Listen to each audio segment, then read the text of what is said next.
Welcome to the Silicon Fox podcast, where we explore the habits and stories of high performers. Join us as we dive into their journeys, analyze live blood tests, and break down the science behind key biomarkers to help you optimize your health. I'm your host, Mitchell Eschner, an ex-pro soccer player, a current sponsored hybrid athlete, a health tech founder, and a longevity enthusiast. Well, thanks for hopping on the Silicon Fox podcast, guys. Thanks for having us. Awesome. So I'd love to just kind of start off with hearing super brief on all of your guys' backgrounds. We'll dive into this new paper you put out. It's definitely got some exciting content, some exciting controversy. We'd love to just hear about kind of where you guys all came from and what inspired this. Dave, you want to kick it off? It really started with Dave, so let's go chronological. Yeah, chronologically, it started with me and my crazy N of 1 experiments, where basically I went on a ketogenic diet. My cholesterol shot through the roof. I was trying to understand why being fat adapted might be a reason for my cholesterol going up. And through these series of experiments, I originated this lipid energy model in its early beginnings, and this phenotype that would become like the center of our world, eventually this lean mass hyperresponder, which tends to be those people who are metabolically healthy, who have a high LDL, high HDL, low triglycerides.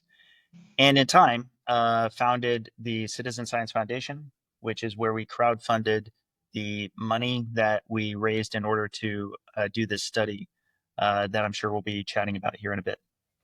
I can jump off that. I think a way to frame my foray into this area will be as there's a lot of ways to do it, but as a reaction to what Dave was doing. So Adrian and I, and he can tell you a little bit about his background, but we both come from more typical academic backgrounds. We actually met at Oxford while doing our PhDs in metabolism. At the time, Adrian was already a physician. I was going to go to medical school, so we had the medical, we were in that medical and academic world. Now, there were some strange things going on in the world of cholesterol, and one of those strange things had to do with this outsider, this crazy engineer, Dave Feldman. And, if you're in the space around cholesterol, lipids, and you know Dave, you'll know there are mixed opinions on Dave. And some academics just kind of brush him off, probably in part because he's an outsider with some big ideas. Me and Adrian didn't do that. We were like, this is weird. And then we started poking. I had a personal health reason to want to poke around this, but we kept on finding that his ideas around this lipid energy model, a mechanistic explanation for why some people who go low carb see their LDL go through the roof, kept on holding. So when we do experiments on ourselves, for example, we'd find that the model would generally predict the outcomes, even when they were crazy outcomes. My most famous self-experiment is probably the Oreo versus statin experiment, where I used Oreos to lower my cholesterol. Now that sounds like it's crazy. It sounds like clickbait, and in some form it is, but it's actually also very scientifically legitimate. So Adrian and I started getting involved with Dave, and I think helping get the lipid energy model, lean mass hyperresponder phenotype. That's the phenotype associated with the model where people have very high LDL and also very high HDL and very low triglycerides, like Dave mentioned, when they go low carb, into the literature. And since then, it's just kind of been a domino effect of us exploring the cholesterol mechanisms and also the risk associated with this pattern of lipids, the super high cholesterol and low carb, in the absence of metabolic disease. And so that's kind of been the nucleus of our work. And yeah, it's attracted definitely a lot of attention and discussion. And as Nick already said, I joined first as a clinician and as a specialist in internal medicine. And then I pursued a doctorate in physiology, which is where I met Nick. Parallelly, I always have had an inclination towards numbers and statistical analysis. So I ended up here due to that numerical analysis inclination and many of my collaborations. I mean, right now I am a clinician and a clinical researcher, and many of my collaborations involve data analysis of different types. I was trained under the usual paradigm and consensus around cholesterol. I received the education you would expect in most med schools and scored A's in those tests and can still recite guidelines up and down. And that's what I learned. And the findings or the observations from Dave have made me question what I learned and de-learn some things and learn some new things. And yeah, my grain of salt comes in the form of statistical analysis. Amazing. I'm excited to have you guys on and talk about this. So Dave, when you first discovered this, was the passion for starting to research it more was because you had it yourself, or there were issues kind of with your biomarkers, or was this an issue you saw broadly and you realized that there was a disparity here from the medical literature and what was actually happening? Yeah, I mean, certainly as I saw my own cholesterol go up, going straight to the literature and there not being much published on this, because eventually my colleagues that are joining you here now are the reason there is a lot that's published on it. At that time, there was only the association of high LDL with metabolic disease or with a genetic abnormality that results in high LDL, but also results in higher cardiovascular disease. And in both cases, it tends to have greater cardiovascular disease risk. So here we had this very interesting anomaly where people metabolically healthy, and typically the more metabolically healthy, the leaner they are, the more the LDL goes up. Yeah, I was curious about it. And thank goodness there was social media. So to get to your broader question, as I was basically using cholesterolcode.com, which was sort of my initial blog where I was reporting on this and using it as kind of a workbook, more and more people found the blog and more people connected with me on social media.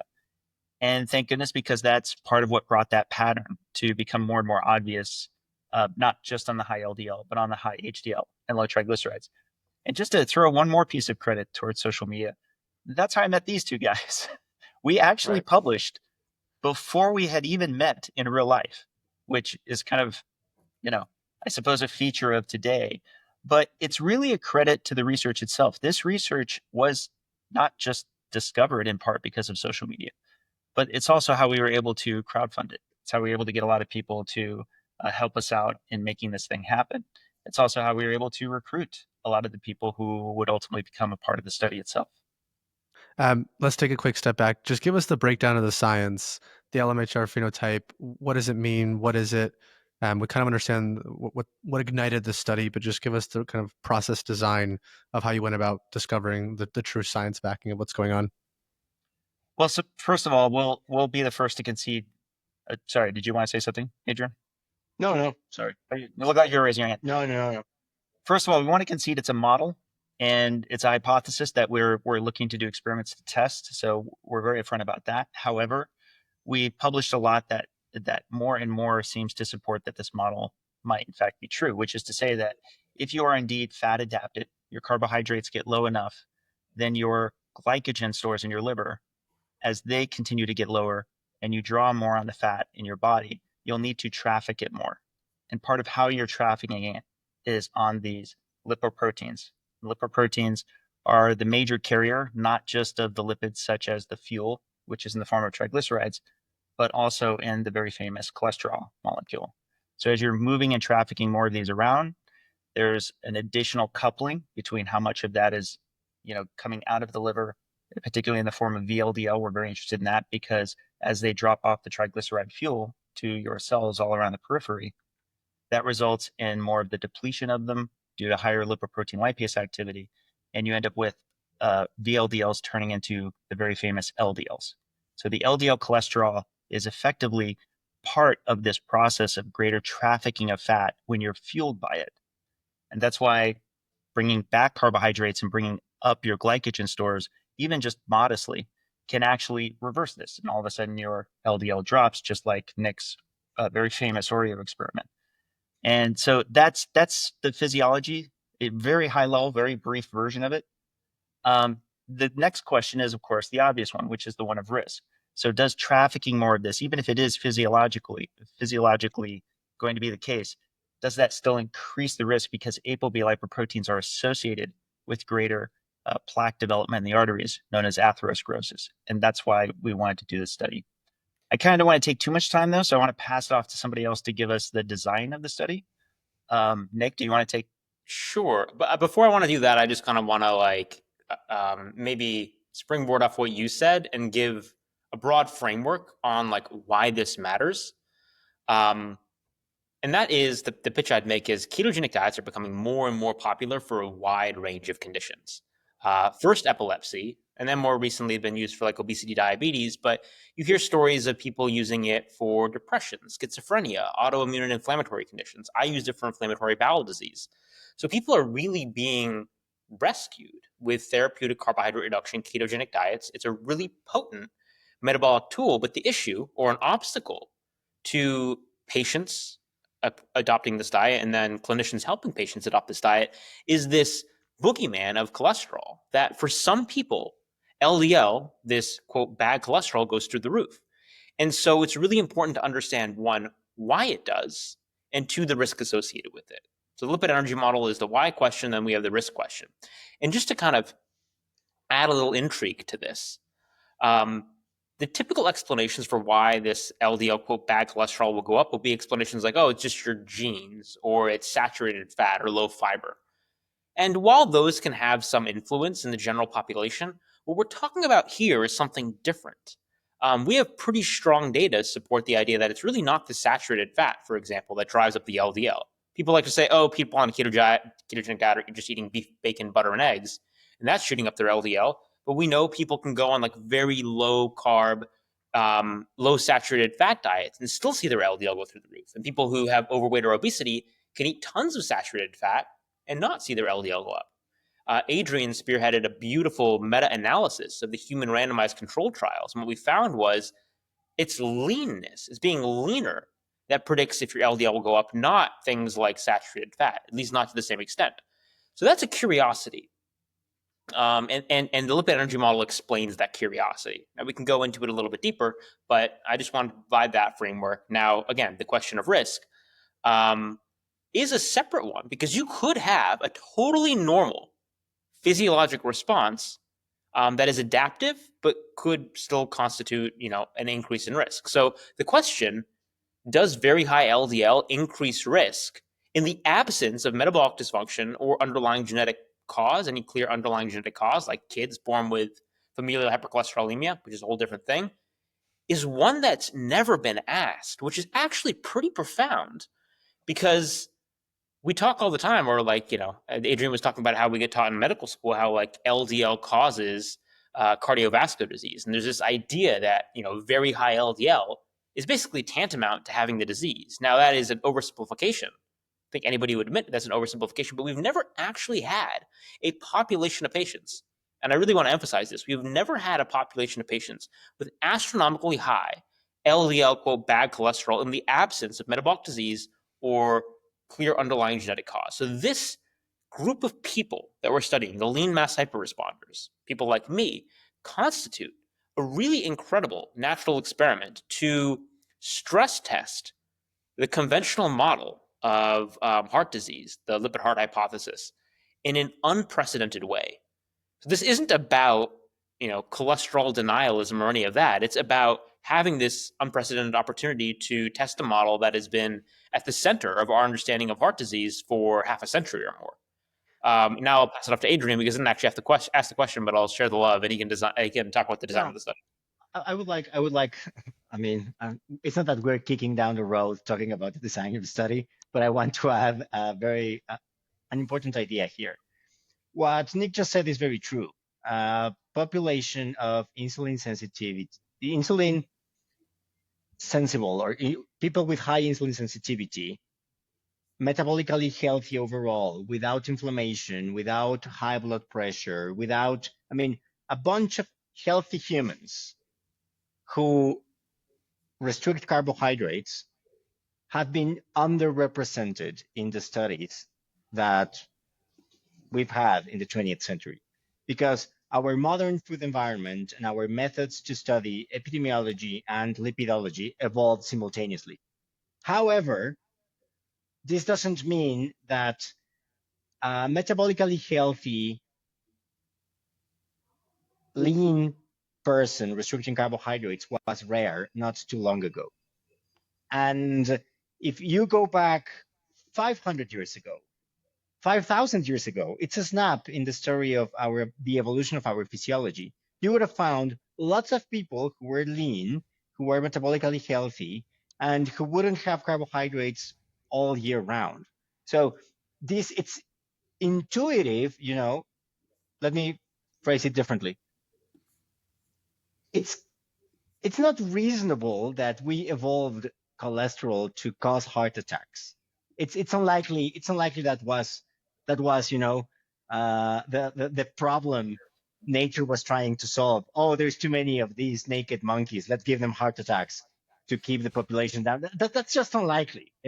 It evolved to adapt to a scenario that was not rare too long ago and that has been understudied because lipidology developed during the 20th century under very different food environment conditions. So even when it could be rare to find someone lean and metabolically healthy restricting carbohydrates today, it wouldn't have been rare not too long ago.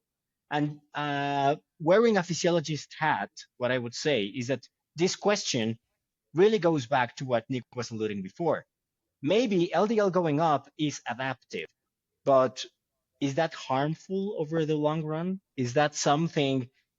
Inflammation is adaptive, and having inflammation for too long could be harmful. So, is really the question, which is relevant for everybody, regardless if they are lean or not lean, or under cholesterol medication or not, is how can we know if this seemingly adaptive process of cholesterol going up when there's not much carb around, does it result or not in an increased risk of having poor health outcomes? That's really it. That's really at the core of it. Yeah. And to don't Yeah. ditch the model, the design further, that's the question behind the design. Let's get humans that are overall healthy, that are lean, that don't have evidence for insulin resistance, that they have low inflammation, that they haven't had. Can you double click into that? Like, I just specifically the lean mass hyperresponders. Who is that? Is the people in the study only people that follow ketogenic diet? Just to make sure we're clear on like the design of who you guys profiled to be part of the study. Sure. I mean, to be part of the participants, you have to show lots of things. So you could say the inclusion criteria were very strict and were aimed at getting this isolated, now unfrequently found group of people who are overall healthy, no high blood pressure, no evidence of inflammation, no medication for cholesterol or for altering lipids, no evidence of insulin resistance, and who had been on a ketogenic diet for at least 2 years, but on average, they had been on a ketogenic diet for more than 4 years. And on top of that, you have to show that your lipids were what would be considered normal before the diet. And that now with the diet, you would have an LDL above 190, HDL above 80, triglycerides below 80, but that everything was different before the diet. So another perhaps way to phrase it would be that you have ketogenic diet induced high LDL, high HDL, low triglycerides, and that there were no other health reasons or factors to explain that lipid phenotype. I need to fit this in real quick because also all participants had a Keto Mojo. Thank you to Keto Mojo for contributing those devices. And we're actually taking their ketones each morning to confirm they had detectable levels of beta hydroxybutyrate. So there was, in fact, further compliance that was determined literally daily by the participants. And let me stress that this is something no other diet study or diet pattern can offer. Because if I am running a study on a Mediterranean diet, I have to believe participants follow the diet I ask them to follow. If I ask them to fast, I have to believe them, a short fast, 16 hours. I have to believe they did it. If they say they are vegan, I have to believe they are vegan, but not here. Here we can test every day they adhered to the diet they said they were going to. So it's an unusual amount of certainty about the intervention versus other diet studies, because the ketogenic diet is really the only diet that has a reliable biomarker for adherence. So that's a crucial part of this study. We are sure they ate what they were supposed to. And I want to add one more thing, and then we'll actually tell you the study design, which is we mentioned these participants are outliers. They are outliers to an extreme. I wasn't in the study, but I am of the phenotype. I'll give you my numbers, which are my LDL is over 570. My HDL is about 125. My triglycerides are like 34. That pattern, if you had that pattern walk into a doctor's office, your average doctor's office, they would feel like a purple giraffe just walked in. Like it seems bizarre. Now, someone might think, listen, well, why do I care if this is such a rare phenotype? And one point I want to make, if it hasn't been clear already, is what's so cool about studying the outliers is they're the opportunity to learn new things about physiology. Brown and Goldstein won Nobel Prizes for studying the outliers in lipids, homozygous familial hypercholesterolemia. People study outliers in metabolism all the time, studying Gila monster venom, and that precipitates, the generation of GLP-1 receptor agonists, drugs like Ozempic and Wegovy. Like, study these weird quirks in physiology and metabolism, and you sometimes reveal remarkable things. Also, on the lipids, one interesting thing about our study is I think Dave pointed this out, and I think he's right. We have the greatest spread of any study ever in terms of LDL levels. So over the greatest total range, from people with LDLs in like the high 100s to people with LDLs in the high 500s. That's really important because it gives us a human circumstance to test, is there a dose response effect of LDL cholesterol and ApoB on the progression of plaque in coronary arteries? The current model would predict yes. So higher would be faster plaque progression. That was one of the things our study explored. And with that, Dave, do you want to finally give the study design? Well, just to confirm, I mean, I read the study. There was no correlation found, or was there, between ApoB, LDL, and plaque progression? That was one of the main findings. There was not. No. So, okay. Well, we'll jump into that in a second. Let's start with the study design before we jump into some of the interesting findings.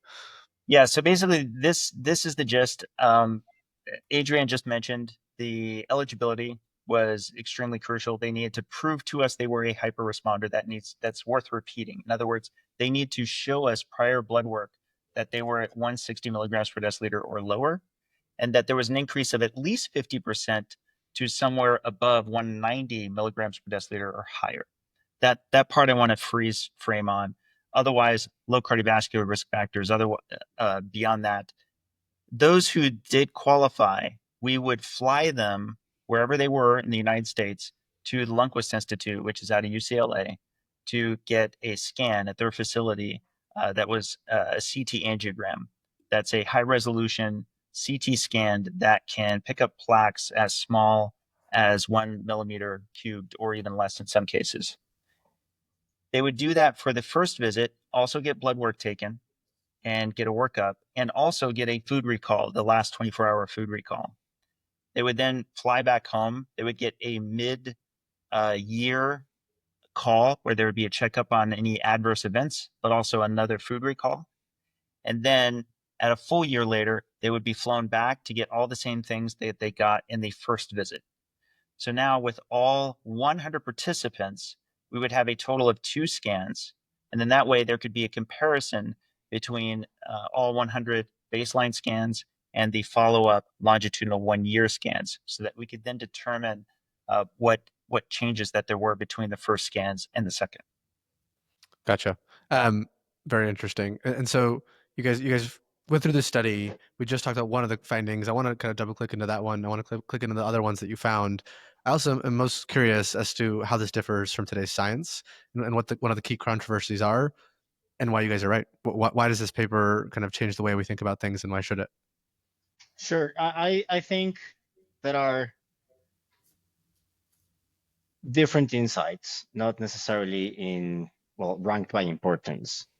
The first thing I hope people take away from these results is that even among seemingly homogeneous population, as the one in our study, there was variability in how they behaved.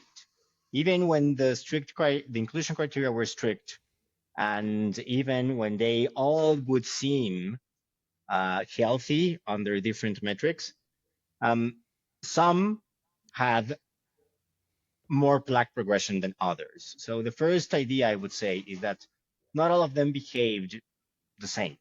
And that's important because some people have been assuming that because and this is not only, this is not only of this particular research question. Some people tend to assume that everyone meeting a certain definition will behave like everybody in that definition, and you will have variability in every clinical definition you pick. There's variability in people living with diabetes, with hypertension, with chronic inflammation. Some do better than others. So this is still true. Not because you meet the inclusion criteria of the study means you will behave, with low plaque progression. Some people have more plaque progression. Some people didn't have plaque progression, and for some plaque metrics, some people even had regression. Now, the second part of the second main message I would highlight is that those people who have some coronary plaque in the beginning were the ones who had more plaque or who had a faster plaque progression than the others, which is why what we try to convey in the title is plaque begets plaque, as in if you have plaque, you can expect to have more plaque or to progress more rapidly than those who didn't. And the more plaque you have, the faster that rate seems to be.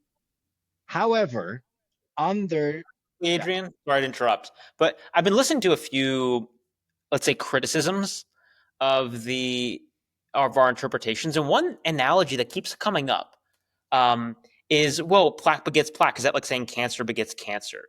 And people coming up with analogies where I'm like, well, but yeah, it's meant as a criticism, but I'm like, yes, it is. Like in biology, these processes in your body can snowball. Cancer begetting cancer, it's called a metastasis. And plaque begetting plaque, the idea that if you have a seed of pathology, that it can snowball is actually, one, a really important physiologic finding, and two, incredibly sensible. So people say it's circular talk. It's not circular talk. It's actually like a really important point, because what we're talking about here is how do we triage people to say who's at risk, who needs treatment, who might benefit more from treatment, who might benefit not as much. And what we're finding in this paper is, like Adrian said, there's heterogeneity. There are differences even in what seems to be a pretty similar group, and what predicts the differences really matters. And it doesn't appear to be LDL and ApoB. It does appear to be things like what your baseline plaque is. So I just wanted to double click on that. Let me say the two things there. The first one is that the idea of clinical heterogeneity or variability is not surprising. That's expected. As I said, you can see variability in all clinical definitions. The idea of plaque getting more plaque is also not surprising because there's good understanding on the biology of how this could snowball. However, under most people's minds, or under the conventional wisdom we have about lipidology, one of the main drivers of plaque progression should be more ApoB particles, should be more circulating LDL particles. And that's, you could say, the novel finding, that one of the main suspects, that perhaps the easier to blame suspect, was not associated with more plaque progression. So that's the other, and this is important for two reasons. Because if a patient shows a phenotype like this, it could be very easy to say, oh yeah, it's your cholesterol's fault. Take this medication and it will be okay. When perhaps it's not the cholesterol, it's something else underlying the circumstance of that person. Perhaps it's inflammation, but because we think we already found an answer, we don't look for other risk factors beyond the lipid panel. So it's important to say what predicts plaque progression and what doesn't, because when we think we found an answer, we stop looking. And therefore, it's very important to see, okay, if it's not this, then what does explain more plaque progression? And the fourth main message I would highlight is that cardiac imaging is especially useful to identify who is at risk and who isn't. Precisely because plaque predicts more plaque, but ApoB does not, this shifts attention to which diagnostic tool will give us more buck for our money. if the lipid panel or cardiac imaging. And the answer was clearly cardiac imaging. If you have someone with this phenotype, you will get a better prediction of who is at risk, who is at higher risk, who is at a lower risk with cardiac imaging than with a lipid panel. I also want to kind of put this in the framework of the broader literature on cardiac imaging that I think might be valuable to your audience in general, especially and even those who aren't lean mass hyperresponders. The field is tending away towards just this keyhole focus on LDL, towards what Adrian was talking about, like getting an image of your heart. And it's proven very powerful. So, for example, one pretty landmark paper was published in Circulation looking at the Western Denmark heart registry, where they took, I think it was over 23,000 adults, median age was 57. And they looked, what is the association between LDL and heart attacks? I think the median follow-up period was like 4.3 years, and they found that in those with, in this case, it was coronary artery calcium scans. People can get like a CAC scan to see the calcified plaque in their heart. If there was calcified plaque, LDL appeared to be predictive, but in people with CACs, coronary artery calcium scans of 0, there was no association between LDL and heart attacks or atherosclerotic cardiovascular disease. Furthermore, they then validated that in a second cohort with slightly older patients with a median follow-up period of, I think, 16.6 years. It was the MESA cohort. So our study has strengths and limitations. For example, it was a 1-year study. But I just want to emphasize, like, this fits very well into the broader literature on cardiac imaging, which is saying more and more that, don't try to over extrapolate, over interpret from just an isolated focus on LDL and ApoB. Cardiac imaging can be very powerful and inform individualized care. And really, the idea that high LDL is tantamount to cardiovascular disease and requires treatment in every case is just not true. So this isn't about, LDL denialism, like some people suggest it is. It's about finding better ways to inform whether people need to take action or not take action, because the interventions aren't benign. It's not like snapping your fingers and you can change your cholesterol levels. Say you're on a ketogenic diet for therapeutic purposes, you might need to change your diet or take a medication that does have side effects. Statins, PCSK9 inhibitors, these all have risks and side effects. So it's about individualized care. And we can get into the controversy around our paper in general, but I just do want to highlight that the main takeaways, at least what we think are the main takeaways, fit very well in the broader context of where the field is heading with respect to cardiac imaging. This doesn't invalidate nor applies to someone having high LDL who is not on a ketogenic diet. We hope that should be obvious to everyone. I mean, if someone with high LDL but who is not metabolically healthy is not following a ketogenic diet, well, then these messages don't necessarily apply to them. Just to kind of summarize on a broader spectrum, the independence of causality ultimately comes down to whether the reason for the higher exposure having the higher result doesn't matter. That it doesn't matter what the reason is. And so it's a big deal if you can say, hey, we seem to find that there is an association between ApoB and the outcome of cardiovascular disease in so far all of the populations until one comes along for which it doesn't seem so far to have that association. With the giant spread, as Nick mentioned, that we have across hundreds of LDL and so much on the ApoB side, would you know with having the first scan in hand what the likelihood of there being an increase in plaque with the second scan if you were looking at ApoB?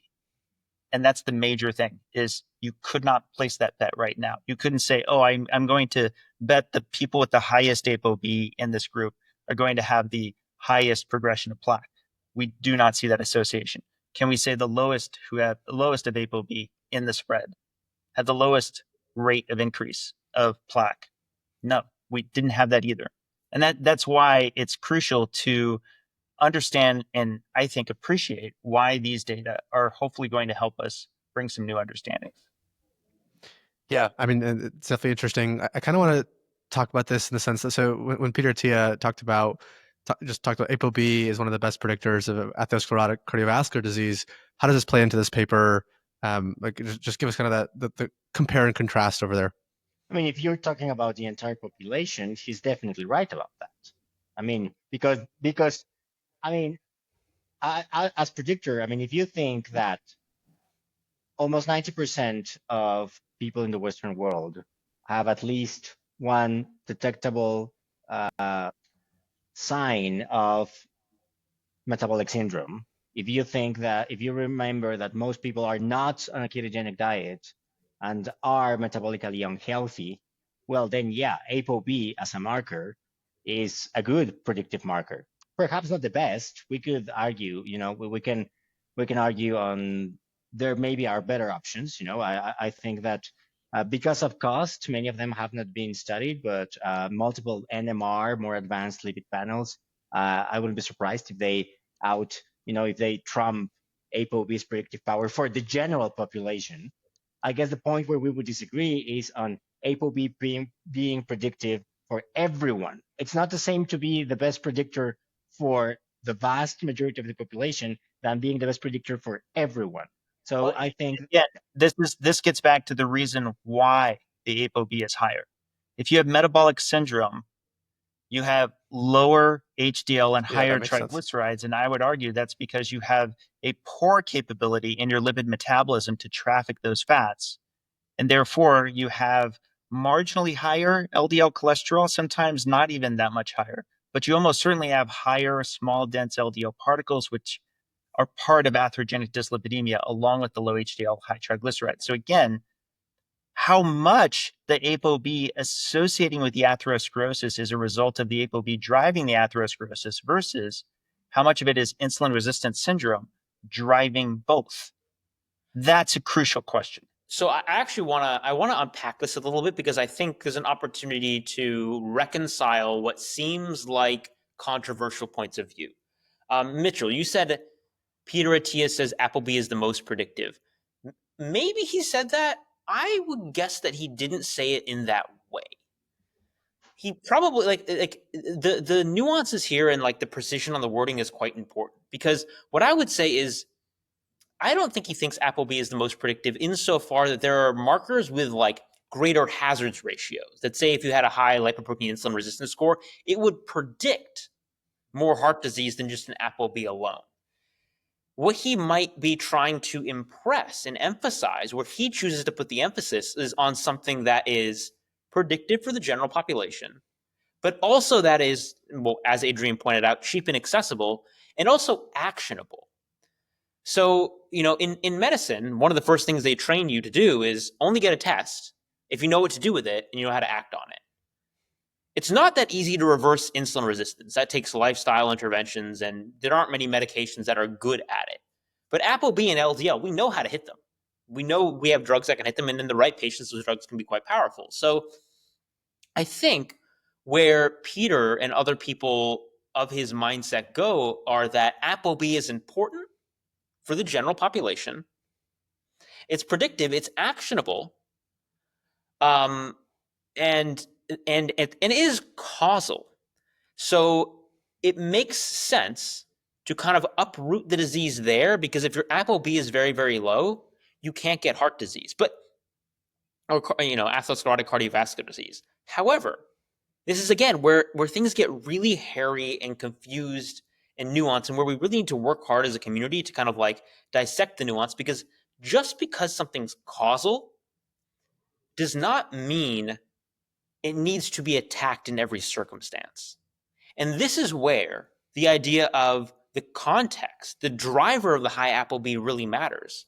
Because yes, if you were talking only about cardiovascular disease as an outcome, and your only objective is to lower it, then just smash down the ApoB, that'll work. But how much absolute benefit you're actually getting from an intervention and what the costs of that intervention are in terms of like side effects really matter.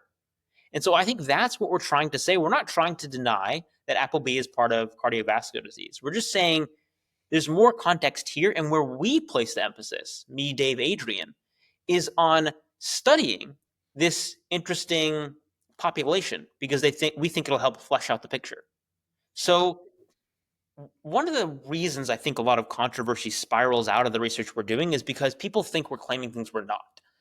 And the reason for that is different scientific communicators emphasize different things, not necessarily that they don't disagree.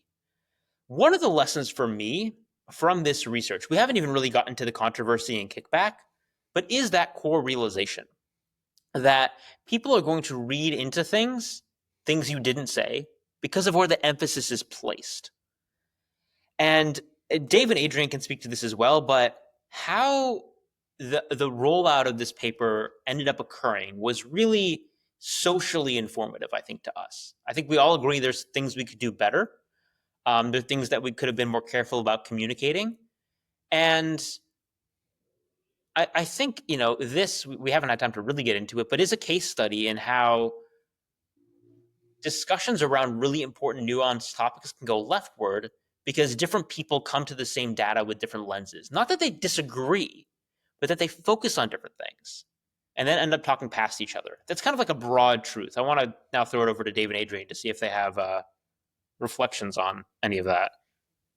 I was just going to say that, there's good reason why ApoB has received so much attention, and there's good reason why it would seem progress. But for example, if I have to assess the cardiovascular risk of someone I deeply care about, a loved one, and I have access to tools, to more advanced tools, I wouldn't be surprised at all that many of them perform better predictively than ApoB. If you ask me to choose between cardiac imaging plus NMR lipids and thorough inflammation panel versus ApoB, I would tell you ApoB has no chance of doing better, than more advanced metrics. The thing is that it's now more accessible than it was before. It certainly encompasses all the atherogenic particles. It's linked causally, and perhaps a very important reminder here is that context matters, because causality can be conditional. Causality, it's not all forms of causality are the same. Some are necessary causes, some are conditional causes, or some are exacerbating causes, some are sufficient causes, and they are not always the same. And that's the richness of these findings, that this doesn't deny all the other research there is on lipidology. It just refines our insight on what is conditional on what. Yeah, that's super fair. I appreciate the clarity on there. I want to jump to the application layer of this. So we kind of get the findings, we see the positioning across what the current world is saying, and it seems to be pretty close. I appreciate, again, the clarity there. But what is the next step here? So, do we come to the conclusion that coronary imaging is better? How do we then pull together personalized risk assessments or really full health profiles? What's the next step for this kind of research? I'll take that one, because I think that this comes down to clinical decisions. And what I would say here is that this is a good reminder that cardiovascular prevention or cardiovascular risk assessments require more information than just a lipid panel. If anything, this should remind, and this shouldn't be controversial at all. If anything, this should remind people that cardiovascular risk is determined by many more things beyond the lipid panel. Some of those things are your metabolic health, your inflammation, your past habits. If you smoked for 20 years but started a healthier lifestyle, this doesn't mean a healthier lifestyle 3 years ago. This doesn't mean you're entirely out of the woods. And one of the best ways you have to know your own status or the risk status of your patients is cardiac imaging. So yes, I would say that one actionable point is cardiac imaging. And I think that's relevant. The other actionable point is, don't be, entirely reassured because some biomarkers look good. Don't be entirely, overwhelmed because some biomarkers look beyond what was expected or look bad. Cardiovascular risk is it's a constellation of multiple things, and yes, the actionable point would be cardiac imaging. For me, for my patients, I got a CAC scan not too long ago, and I prescribe not out of this paper, but in recent years, I've prescribed more cardiac imaging and more CAC scores, and when needed, coronary angiotomography to my patients. And I have found it's really helpful to dissect better, risk profiles. That said, you don't need super advanced methods to know someone who is pre-diabetic, overweight, smoking with high inflammation. You don't need NMR and cardiac imaging to know their risk profile, right? I mean, it's for the gray areas. You don't need very advanced methods to know someone with perfect biomarkers and very healthy lifestyle throughout their life, who are in their 20s, or a very young age. Yeah, you don't need super advanced things to know their cardiovascular risk profile. Cardiac imaging is one of the best available tools we have for understanding better and be reassured if everything else looks good. I'm curious, how do you guys interpret some of your own labs and imagings now? I mean, Adrian, you just said that you've gotten some scans, but would love to know how this has changed anything, if it has. Well, I was already bullish on scans in the first place, and now I'm even more so. Unfortunately, to Adrian's point, I tried to stay away from anything that might be taken as medical advice. However, I think this could just be inferred relatively easily. By the same token, as those people who might be excited about high HDL, low triglycerides, but then find out that they may have more advanced disease than they thought they did, the same goes towards low LDL. And this applies to some people I know who have taken a lot of comfort in low LDL in spite of the very same risk factors that Adrian was just speaking of. This includes some challenge cases in my own family, where I beg of them to recognize that diabetes is, and shouldn't even need to be said, a risk factor for cardiovascular disease. But depending on the clinician, and this hasn't been all of them by any means, there have been some that are connected with our family who would say, "Oh, I like your LDL, how low it's been. It makes you practically, it makes you the patient I'm not worried is ultimately going to be having a heart attack." And I got to say, I have a tough time with that. And this is so difficult because, like Dave, I don't want to give people a misperception, but what they should do based on what I'm doing. But I've already mentioned my lipid levels. Like my LDL runs near 600, which is no joke. And basic standard scans are a little bit limited in me because of my age. I'm 29. So if you look at the literature, for example, I was talking about that CAC equals 0, Western Denmark Heart Study. Median age there was 57. Now, if you look at the broader literature on CAC 0, it's not very good when people are young because young people have mostly non-calcified plaque. In fact, I believe of those patients, which is a very small proportion, who are young with symptoms of cardiovascular disease, those who do have a CAC of 0 and also have those who have obstructive disease, over half have a CAC of 0. So there are tests that have limitations in different populations, is what I'm trying to say. My case, therefore, becomes difficult to interpret because I'm young.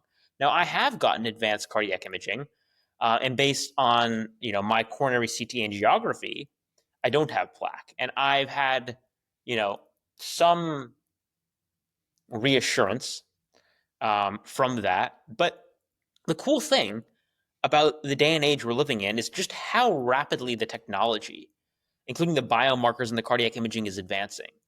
And so, for me, I guess you would call it in a little bit of a decision purgatory. I've chosen at this point in time not to medicate, but the thing I try to emphasize is, despite having read literally hundreds of papers on this topic, being pretty well informed, given my academic background, I still don't make these decisions with confidence. I try to make them with humility, because the thing I'm gambling is not just like reputation and ego on social media, but my own life. And these are difficult decisions to make. They should be difficult decisions to make. People should not make them flippantly. So I guess that's more the thing that I would share from my own struggle with this, is that, I make a decision thoughtfully, but I hold my decision loosely, and I'm open to reinterpreting it based on how the data evolve. And even with respect to our own data, because your question is, how do you interpret them? We're going to be a little bit more forward about curiosities, questions that our data has risen. You don't just do a study, then write the first paper, and you're like, check, we're done with this. This is going to be an evolving story. We're actually looking at these data a lot of different ways. So the first paper that came out was only the first chapter in that story. We can't talk about everything that's going on behind the scenes, but what I would say and what I'm excited about is it is stimulating discussions, and it's stimulating a lot more questions, which makes me, as a scientific mind, very excited. But the point I want to make is these are hard individual discussions, and the art of medicine, as Adrian could tell you, is making individual level choices with imperfect and incomplete data, which is what we will always have. I mean, the art of medicine is not just a poetic way of describing clinical practice. The art of medicine, if anything, is a confession, not because we have lots of numbers and calculators means this is an exact science. It's far from being an exact science. And the way I interpret data from my patients is informed by lots of subjectivity. Let me put you an example.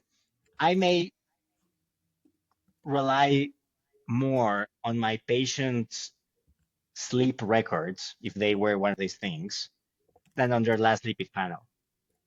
And on the other hand, for a different patient, I may rely more on their blood cell markers than on their, you name it, vitamin levels. Or there are some patients in which I trust C-reactive protein more than in other patients. And there are some patients where I will absolutely disregard their low vitamin D levels. And there are other patients it's subjective. Medicine is subjective. The art of medicine is not poetry, it's a confession about how medicine is practiced. The way I interpret my own data is, sure, I will give more weight to cardiac imaging data than to other lipid markers, or for someone with my context. I mean, because I am not, I am lean. My BMI is 22.5, not as lean as Nick. When I restrict carbohydrates, my cholesterol goes up for sure. If I eat carbohydrates, it goes down, as we already discussed. And fortunately, I don't seem to have evidence about plaque. I'm not as young as Nick, but also I'm on the threshold on which, calcium score seems to have its inflection point in productivity. So how I interpret my data, well, I guess the only answer I can think of is carefully and case by case. And I prefer to analyze trends than data points. Something I try to emphasize with my patients is the collection of noisy data can be better than a single super advanced panel. Because of how clinical practice looks in many parts of the world, not all patients can afford all tests. I have patients who cannot afford cardiac imaging, and I have patients who can only afford, fasting glucose and a lipid panel. And I have patients who, can get whatever money can buy. So I also take into account that context on how likely it is I can get better information for this particular case. So I think that this may be frustrating, but one would like to think that clinicians are, have lots of certitude, and that medicine is an exact science. It just isn't, and I don't think it ever will be. Yeah, I mean, maybe one day we'll have a cool AI that can take all these factors and weight them properly. Thank you guys so much. I want to leave you here with just one quick last question. What message would you want to fit keto adapted listener to walk away with today? Get a scan. Which one? Which one? Specifically, which one? Look, I mean, I think that's fairly clinical, so I will volunteer for that one. Not all scans are made equal. One of the things you need to be mindful of is radiation. I mean, a calcium score comes with the equivalent of 1 year of background radiation. There are low dose techniques, but the widely available CAC score comes with 1 year of sun exposure.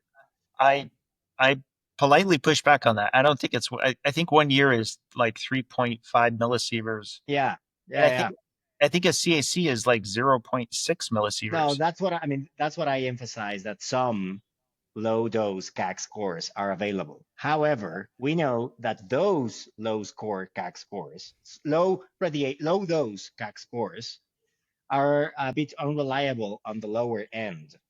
If you want, that the usual technique you would get, as I did, which of course I went to check, how many millisieverts of radiation I received last week. I received 2.7, and in not all scans are made equal. However, don't obsess with getting one single super advanced CCTA if you are fairly low risk. I mean, if you are super young like Nick, well, then it may be, worth investing on something more advanced, even if it has more radiation, because CAC scores won't be as reliable for someone very young. But if you are someone keto adapted, 50 years, and you want to get a first look into your risk, regular coronary calcium score, it's worth it.